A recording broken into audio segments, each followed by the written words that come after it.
and welcome back to the beauty of motherhood. Was lunch good? Oh my gosh, yes. That soup, Delicious. that soup, I say again. Delicious. It was absolutely wholesome, hearty, and delicious. Postpartum. That was a definite postpartum meal for sure. Warmth to the body, soothing and filling, right? So we are back. Hope you enjoyed your lunch, and now here we go. So, my name is Paulette Simmons. I am the mental health counselor for One More, One Less. I come via Zenith Behavioral Health and Autism Resources.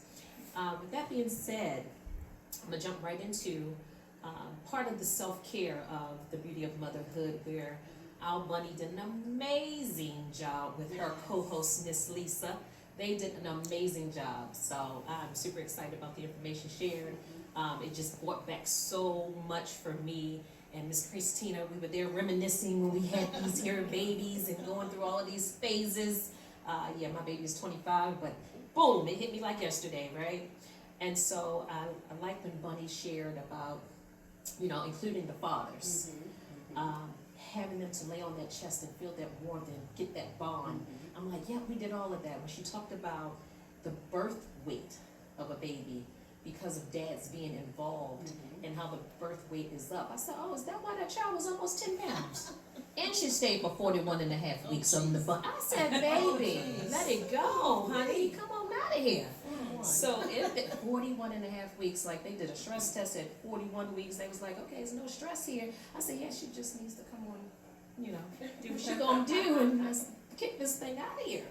But just thinking about all of those things, it was like, wow, just bringing back so much remembrance. And so with me being in the mental health field, it brought back a lot of things that we should be doing and a lot of things that we don't know.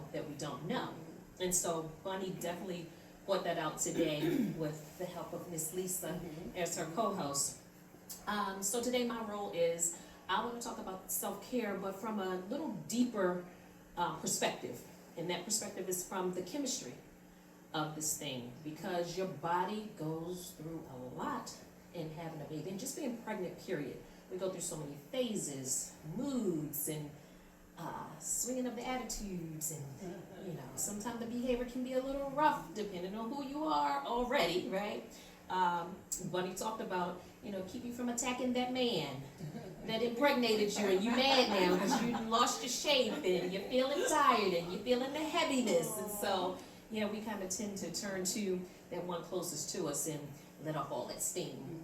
So I'm just here to explain some of the chemistry things that happen. So when it comes to dopamine, your serotonin, oxytocin, and endorphins, they're all key to the happy hormones, right? So our happy hormones is just the neurotransmitters that regulate our mood, our pleasure, and our stress response. Okay, when you talk about neurotransmitters, what do you mean? So the Physiologically, what are you saying? I don't know. I don't know. So for our audience, those who are listening on, can you kind of share what you mean when you say neurotransmitters? Yep, and I'm going to break them all down one by one. So they are the neurotransmitters, and so I'm going to break down with the dopamine, serotonin, and what it means and what's being transmitted neurologically in our minds, what's happening. Call me a geek and a nerd and all of that, but I like to, talk about synapses and how it's encased with fiber and protected when the nerves are jumping nerve to nerve, and how we feel that pain. You think you feel the pain here, but no, it's actually taking place in your brain. Your mood is actually taking place in the brain, but physically we feel the pain here, but it's really all here that it's all happening. We see, even with vision, we don't see with what we see. Take the glasses off. When I take my glasses off, it means it's serious, right? We don't see with just our eyeball. It's actually the optic nerve in the back of the head that reflects that we get to see, right? And then you get older, like 56, and you need these things because them cones and rods be doing something else. Don't give you that clear vision. So with, as Ms. Lisa asked me about the neurotransmitters, they are chemicals that happen in the brain that's transmitting information. So dopamine, dopamine, we like to call that the reward chemical, right? The reward chemical fuels you with motivation, gives you that pleasure, helps you to focus. And so I used to say, we've all heard the saying, take a cold shower. Y'all know why, right? So I used to say, well, why do they say take a cold shower? So I'm that person. I need to know why. Why are we taking a cold shower? What's a cold shower gonna make me feel cold and shiver? Right? I don't like to be cold, and I don't like to be cold to the bone, and I don't like to shiver. So what is this doing for me? But it wakes up the happy hormone, dopamine.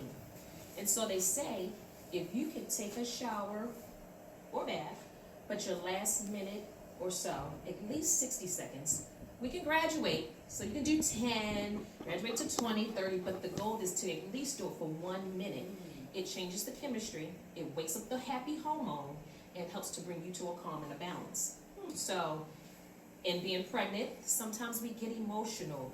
We don't sometimes even know why we just start crying, or we're watching a movie or a television show that we always watch.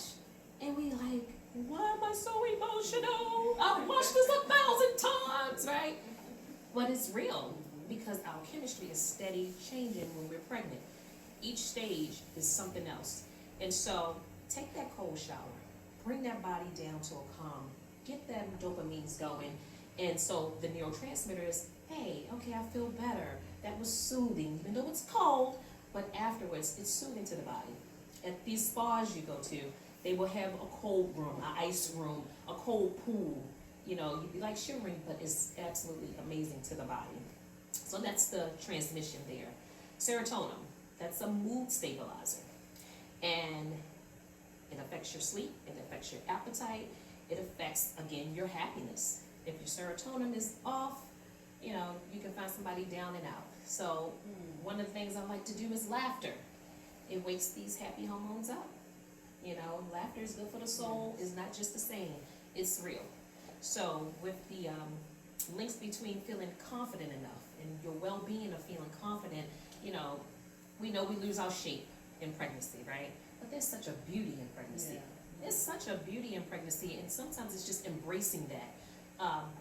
You all talked about having that support system. Yes. So you need that support system to say, hey, you know what? You're absolutely beautiful. You are so glowing. Look at you, you know? And it helps to get through it, because we're losing our shape. The stomach is bursting. The heaviness is there, and we're like, I can't fit anything, you know? And so it can change your mood and the way you see things, instead of embracing the beauty of pregnancy. And so the neurotransmitter there is, again, waking up the serotonin, getting that stabilizer, becoming balanced again. They all work together. And so it's no one doing more than the other. They're all working together. The oxytocin, that's the love bond.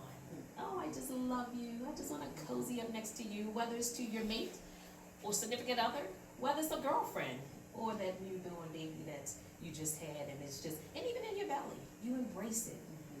When you talked about earlier, the umbilical cord is there for a reason. It's not just there. Talk to that baby. Sing to that baby. I sing to my children because I like to sing.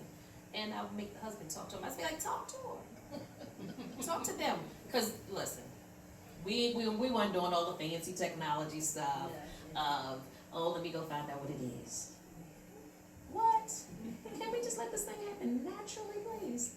What is it when you're pushing it out? Oh, you just had okay, we take it. We take it. What you gonna do? Send it back now. So it's like they taking the joy away from some of this stuff. Yeah. With these nuances and these, what did y'all say earlier? The reveal parties. Reveal parties. What? I just had one recently because my middle girl is pregnant and 6 months, and I'm like, where's the tummy? I have one. If you didn't know to lift up her shirt, you'd be like, oh, there it is. You have something there. But I say that to say, with all these nuances, things are changing. Society has changed. The environment has changed. Life itself is changing, and it causes us to lose focus. It causes us to lose confidence in ourselves and who we are and what we bring to the table, and understanding your worth and your wealth, right? Because your health is your wealth. Yes, yes. Without good health, where are we? You know, wealth is just not money. No, not at all. I believe in prosperity, and prosperity means it's all of it. It's your money, it's your health, it's your wealth, it's your value, it's your environment, it's the company you keep. These are all successes for me, not just about money. So that oxytocin will keep you releasing the trust bond. So now we were talking about that fatherhood. As oxy is being released, now you drawing closer to your mate, you including the mate more. Honey, can you change the baby this time? Honey, we're gonna lay up here and we're gonna hold the baby together. You know, she gonna lay on your chest, but I'm gonna lay right here too. You know, we have the conversation about them feeling some kind of way of not being included when you're nursing. So things I used to do, I would have the husband, okay, well, you hold the boob up there so she can eat, right? Just to make him feel included, because he had mentioned it one time, I feel like I'm not this and that, and I'm not included. You are included. Come on, hold the boob. Let's feed her together. Right? So that's what we did, right? So, again, it's just fostering that attachment. Fostering that sense of family, you being included, everyone being included. When I had 2 other girls when the last one came, and so everybody was in the room. When I say everybody, my father, my mother, my mother-in-law, my brother-in-law, his girlfriend, my husband, and I did a midwife with my middle girl. Beautiful, wonderful experience.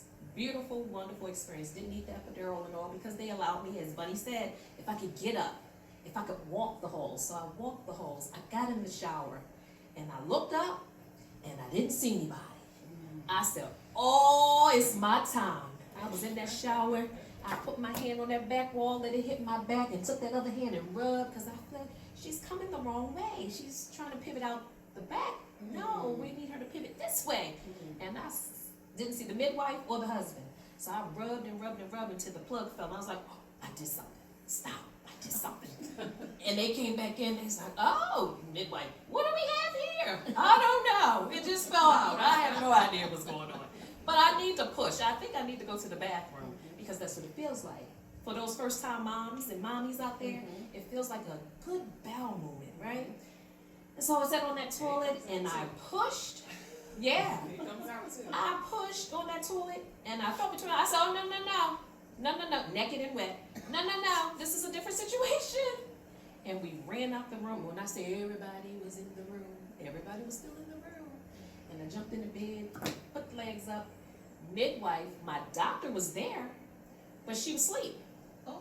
So the midwife was to call her, or one of the nurses was to call, while the midwife stayed with me. And I was so amazed, because I was her first birth. My midwife. She was leaving literally the next day. She had been with me for 7 months through my process. And she just kept saying, I hope I can be here. So Eugenia delivered my baby. And I was like, wow. So by the time my doctor came in, she was like, oh, looks like I missed the show. I said, girl, and it was a show. It was a time up in here. Oh my God, because she kept saying, don't push, don't push, don't push. I'm like, okay, I won't. Ah! Okay, I won't push no more. Okay, I won't push no more. You know, don't push. So just think about you having a bowel movement. We got to go here, because this is what it is. It's real. You having a bowel movement. You need to push, and somebody's telling you, no, don't push, and it's like right there. You're like, no, I have to push. That's the intensity of it. So for your new moms that's expecting delivery, that's kind of what it feels like. That's what it is. Lisa, tell me what it was like for you. Oh, please. So I'm not your average person. Okay. I wanted to see nothing, so turn the mirror away.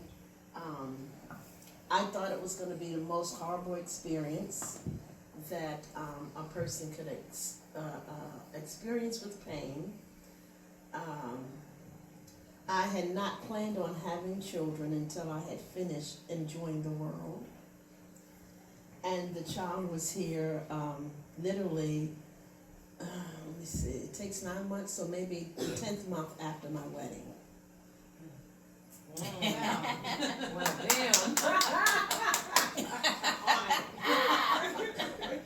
So for me, I expected to be a lot of pain.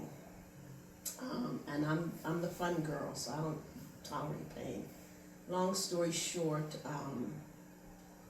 my mom is a seamstress, so we're out shopping for fabric. And I guess I looked like I was in pain, but it didn't feel like what all these people had described. We go home, I lay down. She says, "Are you sure you don't want to go?" I said, "No, I'm fine." "You sure you don't want me to call the husband, the then husband?" "No, I'm fine." By the time we got to the hospital, because I wasn't like expressing pain, they thought that it wasn't time yet, but they let me stay. And I said to the nurse, "The baby's coming." She said, "I said the baby's coming." She said, "No, it's not." So she looked, and the baby was coming. So they had like a few seconds to wheel me from the room to the delivery, from my bedroom to the delivery room. And it was easy peasy. I didn't see anything. I mean, to me it was easy peasy. Of course, I didn't want to watch anything, because to see for me means it's hurting and it's just screaming because you see what's happening.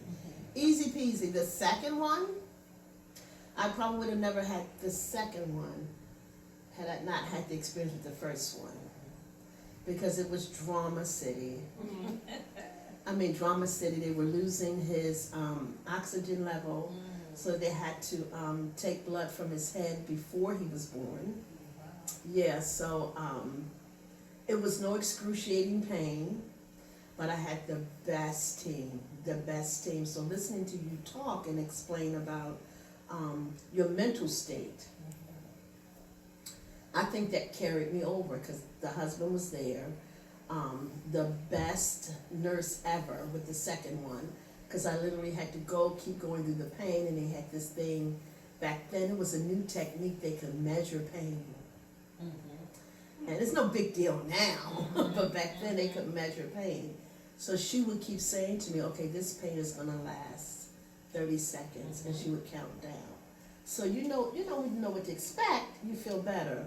But as it turned out, I had to have a C-section. So, but my point is, I had a lot of support. Their godparent is a nurse, so she said after the C-section, get up and walk around. Regardless as to what they say, get up and walk around and keep those muscles moving. So I didn't have what some people say about this awful pain that makes you want to pull your hair out and everybody else's hair out in the room. So they were, so great team. She was a pro. Yeah. She was a pro, y'all. That's what she's saying. She was a pro. See, that's what keeps some of them going back 5, 6, 10, 15 times. Having it so easy. Because I'm telling you, the first, yes. The second, yes. That third one, Lord. I said, this is definitely a wrap. This is over. Done. So, we're talking about the oxytocin.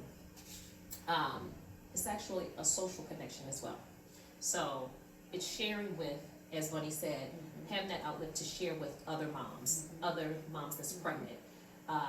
Because now it gives you something to talk about. We can relate. You're going through some of the same things, some of the same feelings, symptoms, emotions, moods, and you get to share and know that you're not alone. It's not just you. There's nothing wrong with you. Because some people, what is wrong with me? It's nothing wrong with you. You are doing what you are meant to do. Your body is doing what it's meant to do. Your body is responding the way it needs to respond. Trust the process, right? So, that being said, the endorphins. They are the wonderful, wonderful, wonderful body's natural painkiller. And so, people are like, what? Natural painkiller? Yeah. The endorphins get going, and then it helps to provide that feeling of euphoria, like, okay, you feeling something in that pregnancy, except for Miss Lisa, right? Except for Miss Lisa. You start to feel some things. And you be like, oh, I know I was told, oh, it feels like menstrual cramps. Well, if you never experienced menstrual cramps, what did that feel like? I think I had menstrual cramps once in my life where I was tumbled over, on my knees, like Lord took it away, whatever it was. But that's the only time I had menstrual cramps, so I couldn't relate. I just couldn't relate. And so it's a discomfort, right? It causes discomfort. It's going to cause you to be in your head about, oh my God, am I dying? For some, you'd be like, am I dying? I'm shaking. Yeah, I'm not supposed to shake like this. What is going on with my body? But your body is doing what it's naturally supposed to do during that time. Endorphins is sometimes triggered by stress. So you want to keep endorphins low. You don't want to, excite them too much. But again, all four work together to bring a hormonal harmony, I like to say. We call it balance, but harmony, where they're all working together for the good of our bodies. So, with that being said, how do we naturally get to these balances and this hormone thing that I'm talking about to have this harmony? And some of it is exercising. Even through pregnancy, you can still exercise. You can do stretching. For me, my second child, my first child was super active because I was younger, 18, teen mom, like Bunny over there.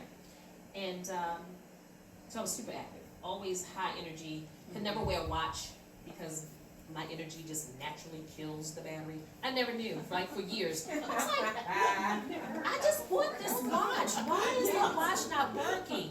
My mom would give me a watch for Christmas. My uncle gave me a beautiful gold watch for my birthday one year. And I'm like, what, they on the shelf too long? And like, I never understood until like, y'all, really like, maybe the last 10 years.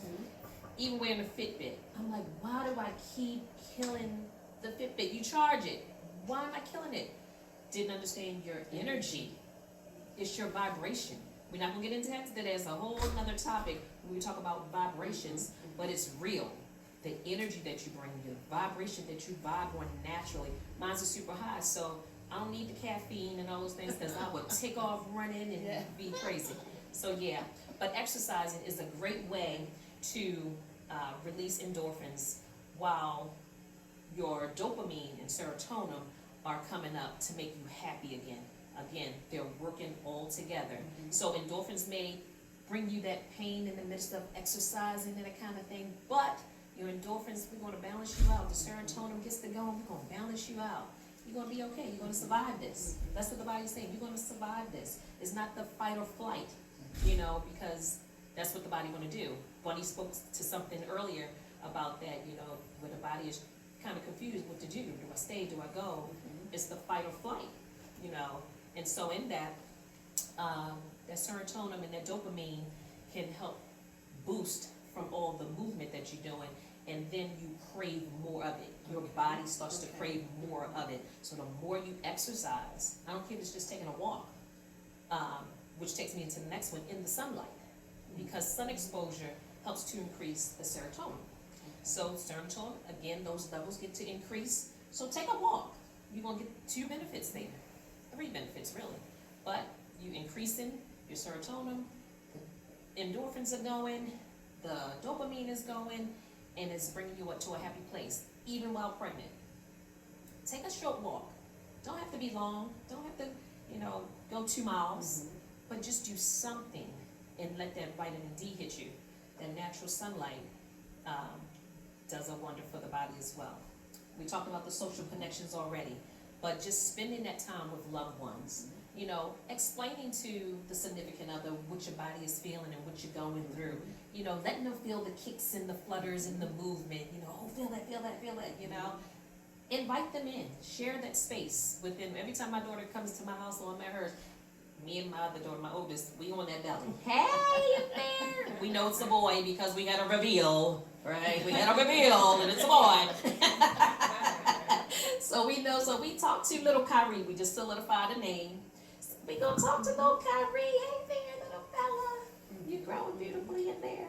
Talk to him.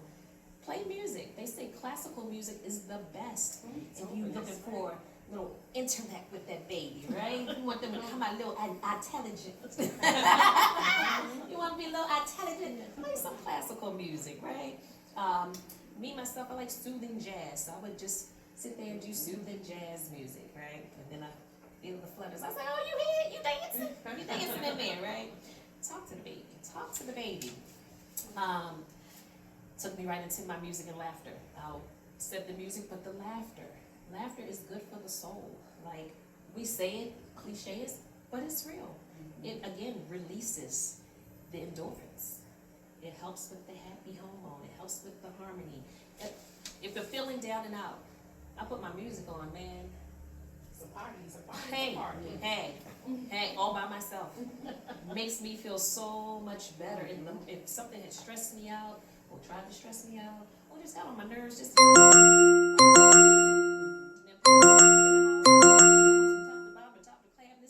from the chandelier for you. Because music, it does it for me. Exercise and music, they're my go-tos. Your diet. Honey talked about that earlier as well. You know, being healthy, having healthy choices, it makes a difference. And I had a conversation with Christina, and we're talking about, you know, all this non-biodegradable materials in this plastic.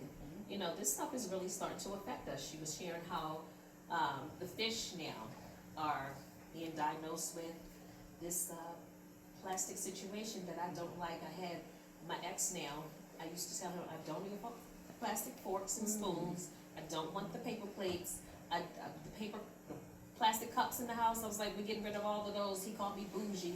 Whatever, sir. I know I can taste the plastic, and I shouldn't be tasting the plastic. So you use the plastic cups, it's fine, but I'm gonna use these glasses that I bought. And then my youngest, she's like, Mom, you're right, I can taste it. He's like, see, you're turning the children. I said, for the good. For the good. And so, I mean, it's real. You can taste it if you really are in tune with your body. And so I say that to say, stay in tune with yourself, in your body, in the reactions, in the responses that you're giving back to your body. How you are in mentally transmitting that information that you're receiving from your body. Keep it in a positive realm. Don't go negative on it all the time. Oh my God, something's wrong. No, your body's doing what it naturally supposed to do. It's all good. Just soothe it. Rub your belly. Soothe that baby. It's okay. Ooh, you got a sharp pain or something sharp. Ooh, well, I don't know what you did, but stop that. Don't you do that anymore. But it's nothing wrong. You're just going to soothe that baby, right? Maybe you just stretched extra or something. Maybe he got a little jolt from something you ate. You know, the spicy that Bunny talked about gets him stirred up, right? And so it's just being aware of those things because nutrition makes a difference. It makes a big difference. So my pregnancies, all three of my pregnancies, I always lost weight. So I would lose like 10 to 15 pounds in my first 4 months. Oh, we don't like you. Right, like it was ridiculous. I was saying the same thing. So my doctors thought, well, what are you doing? I'm like, I'm not doing anything. I was a physical therapist assistant during my second pregnancy. And so she became a trainer for moms that were pregnant doing stretching and exercises. So I was already exercising. My doctor said, well, since you already exercise, it's fine to continue with exercising. And then I would do her stretch class as well. A lot of stretching of your pelvic floor and that kind of thing to help receive that baby when it's time. And so in that, I would lose weight. So they made me keep a journal of what I was eating, when I was eating. I was like, this is ridiculous. Like, I'm not a heavy eater anyway. When I eat a meal, that's usually my meal. Like that soup was so filling today. I'm probably good. I might have some more salad later, but I'm probably good. Our meal we had last night, that was delicious. Yes. Carries me through. Carried me through. It was the first meal of the day, it was the only meal of the day. So yeah, you're being mindful of what you're taking in. And water is important as well. Stay away from those sugars. But all of this is being mindful. Being mindful. I said that I like to sit back and I would listen to, what I said, soothing jazz. But it could be whatever you do. It could be meditation. Being a therapist, I like to take my clients through deep breathing exercises. Especially if you're feeling anxious. If you're feeling anxious in the moment, deep breathing exercises. For mine, it's 5-5-5. Because in the middle of a crisis or you're upset, nobody has time to think about the 3-5-7. You'd be like, the 3 who, what? Why do we have all these numbers and I'm trying to breathe and trying to just get this to come back down? 5-5-5. You breathe in for 5, slowly, through your nose, for 5. hold it for 5, release it for 5. And you do it at least 3 to 5 times. Why? Changes the chemistry in your brain again. The dopamine, the serotonin, the endorphins. It wakes it up and say, okay, we need to calm down because we all over the place.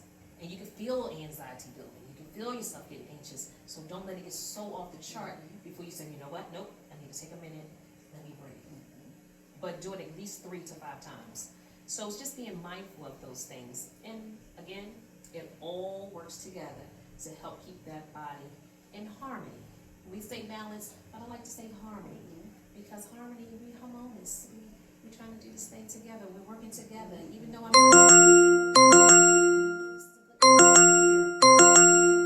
accept the pain, and the doulas like to tell you, breathe through it. You'd be like, girl, where is the breath?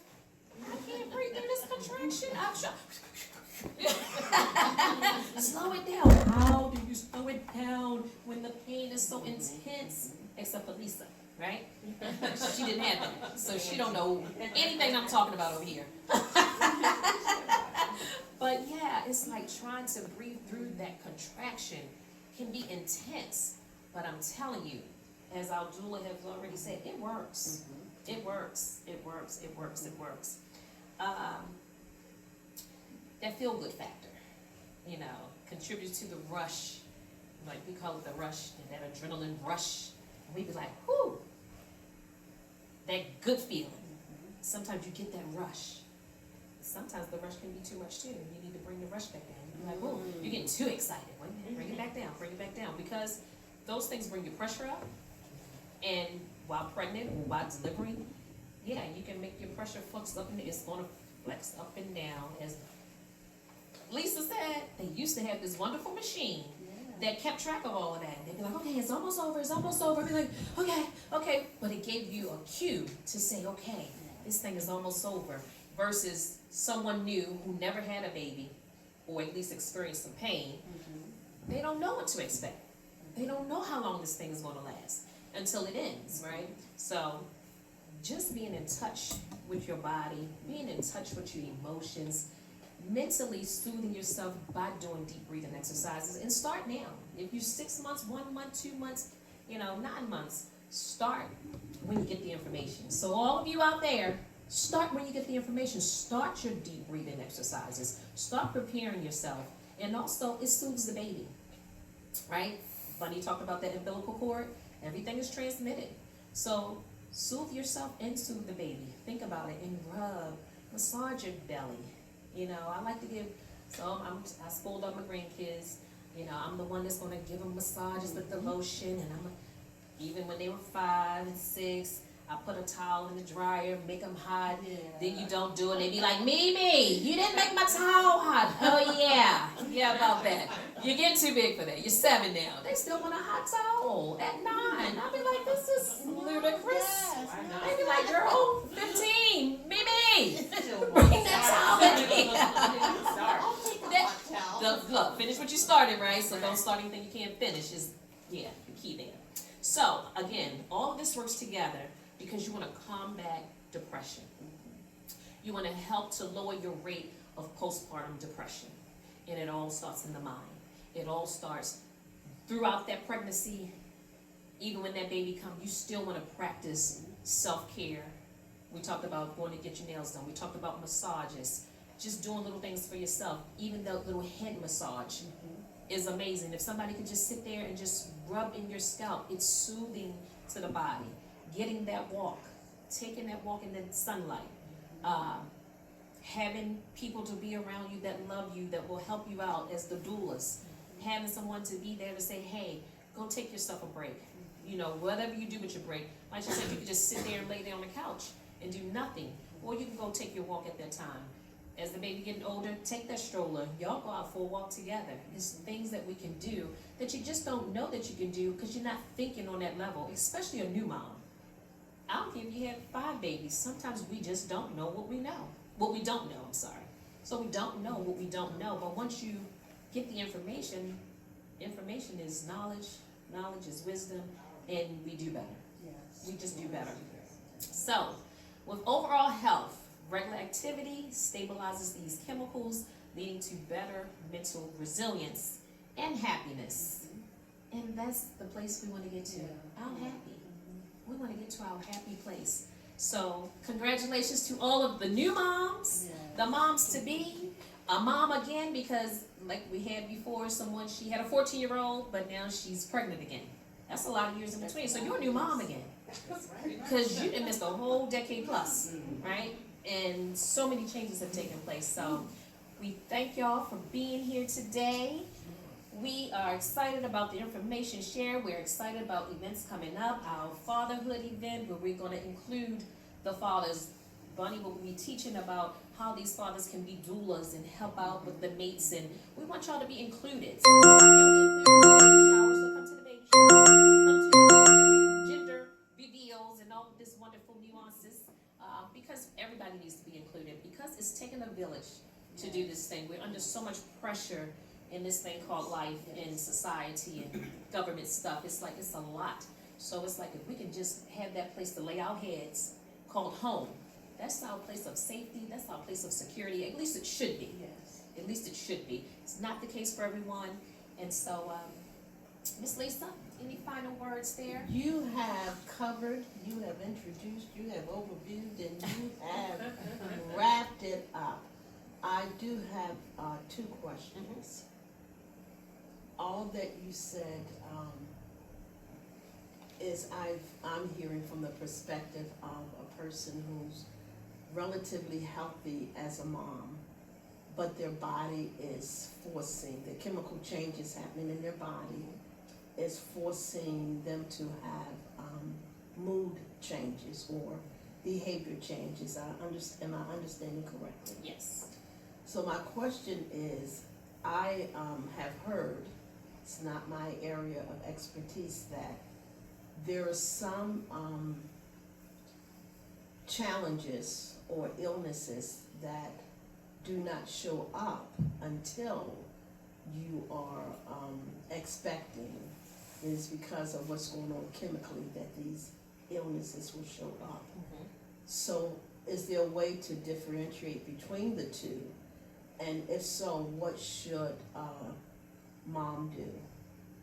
So I'm going to give a great example, because we don't always know. You don't always know. Mental illness is still edge cutting, and you don't always know. So like even with autism now, they call it being on the spectrum. We didn't know back in the day. We didn't know what it was to be bipolar, borderline personality disorders and those kind of. Back in the day, everyone was called mentally retarded. You cannot use that anymore. You cannot call anybody retarded. But if you saw someone, it wasn't offensive back then, it was what you saw. They're retarded. Someone has speech impediment, they're retarded. Can't use that anymore. So scratch that. Because now we have so many variations of these different mental things that happen. With a new mom, it could bring out being bipolar. How do we know? If you're really paying attention to that person, something's going to trigger you to say, okay, that's not their norm. That's not normal right there. Postpartum, same thing. Know someone who she started experiencing postpartum maybe 5 months after having her baby. And she did something very out of the norm to a family friend that was not her husband. And it looked very flirtatious. Not her at all. Something's wrong. And Dad picked up on, okay. In the moment, wrote it off, okay, but later on, is paying attention. Sometimes the moms can be so bad that they don't even identify that this is their baby. It just depends on how bad it is. Because it can go from low to just depression. Yeah, this is my baby, but there's no connection here. Who is this child? Why are they here? I don't want nothing to do with this baby. Get rid of it. Take it out of the room. Do something. It could be from that low end to high end. I don't know who I am. I don't know who you are. As my spouse, as my mom, as my grandparent, whoever. I don't know who you are. Why are your people here? What's going on? And whose child is this? So it's different levels to it. But it's, again, as the doula said, Bunny, it's important to have those people around that can identify, because it's different levels to it. So, but any little change, I call it, I'm gonna do this. I don't know if y'all can see that. Flag on the play. You see something, you say something, you Right. address it. You don't let it build up into 5 different things and then say, okay, yeah, she did this, they did this, they did this. First time, pay attention. So now when we going back to the doctors, whoever you're supporting, and identify some things to see what's happening. Because just as quick as it come on, it goes away. Just as fast.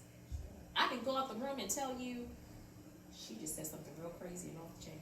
And they come back and talk to them and they be like, I don't see anything, she's fine. But that's just how fast it works.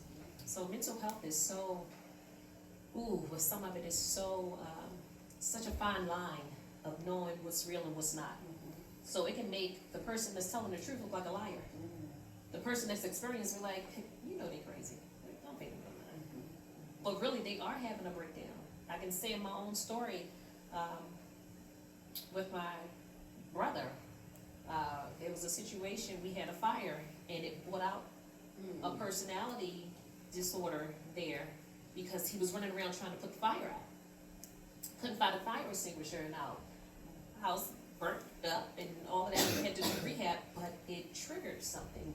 So we just never know. We just never know. And being a doula, you don't know the person's background. And a lot of history, you get to learn a little bit, but you only know what a person shared. So you don't get to, if they fully give you all the information so that you can be fully equipped. So it's just, sometimes just figuring it out case by case. Do you have a second question? I would imagine that in a relationship where the mother and the father are a couple, that not knowing your person's background, that when these, I'll say, incidents are triggered, that whether it's the father or the mother, what I hear you saying is that they should be speaking with someone about what they're noticing. Yes. And then follow up with, as I always say with my students, you can always tell your doctor or your pediatrician because they're mandate reporters, right? Yes. So that father sharing with the doctor can then share with the mother and vice versa. So that's what I think I'm understanding. Yes. We had a situation, my sister's husband, they married, childhood sweethearts since 11th grade. They're in their late 30s, and his father passed away. They moved to the father's home that was left to him. He's an only child. His mother has passed on. And, well, in New York they call it, he starts bugging out, like, angry, mad, and it's showing up at work. So they decide to pacify it, that he would take medication but not tell the job, right? Because he doesn't want to lose his employment. But the real issue is what is going on. She's trying to figure out, why is he acting crazy? Because she thinks it's something she's done, so how can I fix this, right? But she made a bold decision from that incident not to have children because his emotional state was so unpredictable. Long story short, he had always had bouts of symptoms of bipolar as a kid. He lived with his dad, who was bipolar. Moved to his mom when the dad's bipolar got out of hand. And it was a more stable environment. We mothers will nurture our children out of any condition, so we think. So it never really showed up until he moved back to that house that his father had left, the triggers. So I'm just thinking how we are, as mothers in these relationships, and we don't know the backdrop. And just being able to really pay attention to our significant other to say that this is not who I knew, and trying to get help from them. So again, you've done an amazing job in giving the details, because I'm a why girl and I'm a how girl. You know, I'll do what you say if you tell me why, but then I need you to step me through it so I can know how, right? Fooling around out here trying to do something that I think I heard you say do, but the how. Yeah. So you gave us the why, right? And she gave us the how, so now it's up to us to employ those strategies. Thank you for everything. Yes, Thank you ma'am. for Yes, your ma'am. wisdom. Yes, ma'am. Yes, execute, execute, execute. That's my job. And I thank y'all again for coming out. Thank you for watching, if you're watching.